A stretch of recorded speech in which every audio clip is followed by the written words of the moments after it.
Hi guys. Yan, nandito na naman ako. Kasi ako'y may gagawin.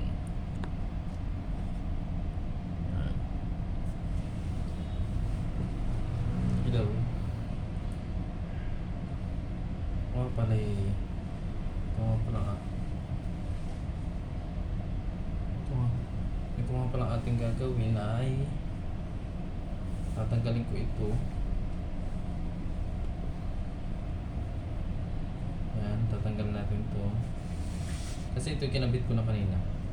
Naisipan ko siyang i-video. Wait lang, ayusin ko. Kasi kinabit ko siya gamit yung hawakan ng tinidor. Kasi ito.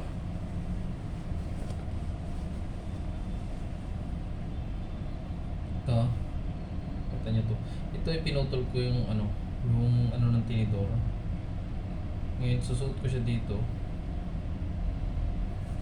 Pinutol ko, tapos binutasan ko para maipasok ko dito kasi hindi ko may susuksok dito sa butas ng sira kasi yung garter nito kaya gumawa akong solusyon. Kailangan ko itong tali na kinuha ko din sa ibang pantalon. Dito ko siya kinuha kasi kailangan ko ito. Ngayon wala akong partible, wala akong kahit ano. Ito na lang, binutas ko. Ginamit ako ng kutsilyo, tapos pinutol-putol ko itong ng tinidor, ng pantusok niya, tapos hawakan, binutas ko siya ng pahaba. Yan, nakikita nyo. Tapos ipapasok ko dito ito. So yan ay maganit, mahirap isuot siya sa butas kasi masikip. Kasi kailangan talaga masikip para hindi make sure natin hindi mabubunot yung itong tali nung ating pants.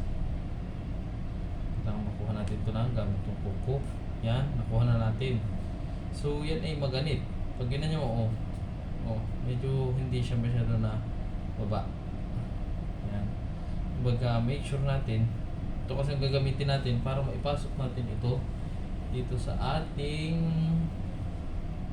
nasaan na yung butas nito? Nasaan na ba? Hirap mo bulag. Nasaan na yun? Wala. Itong butas. Yan, nakita na natin. Mapasok na ito dito. Sure natin na hindi siya makabubunot para maipasok na dito. Pupunta sa kabila. Ano ba? Yan. Pasok natin. Yan. Hilahin natin. Hihilahin. Yan. Kasi wala tayong partible. Kasi iba ginagamit dito ay partible. Dahil wala tayo noon kasi lalaki tayo, hindi tayo sa bagay, meron naman lalaki, mga ibang lalaki gumagamit ng partible. Pero mas wala hindi karayong wala nga ako pero marunong ako magtahi gamit ang karayong. Yan.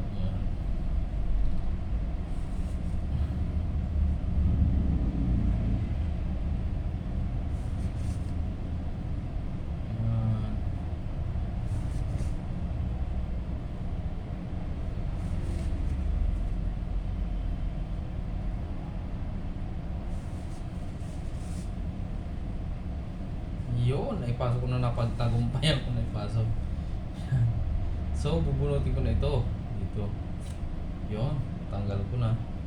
Yan lang ginamit ko para diba? Magana pa rin pala utaw kahit pumisan.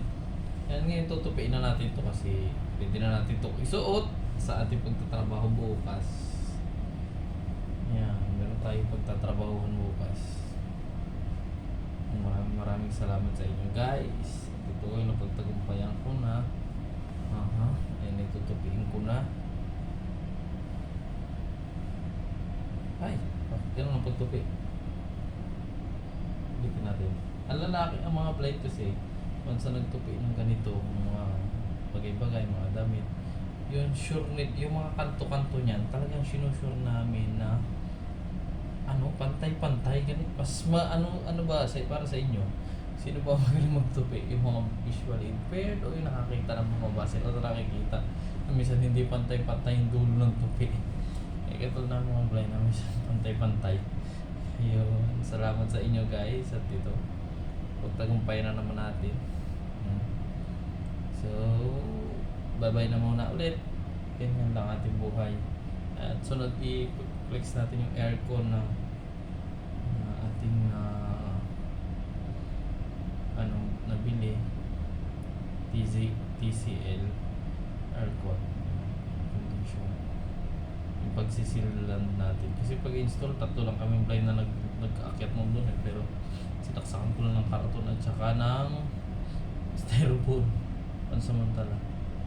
Kasi wala pa akong nabibiling foam para doon. Maraming salamat guys. Thank you.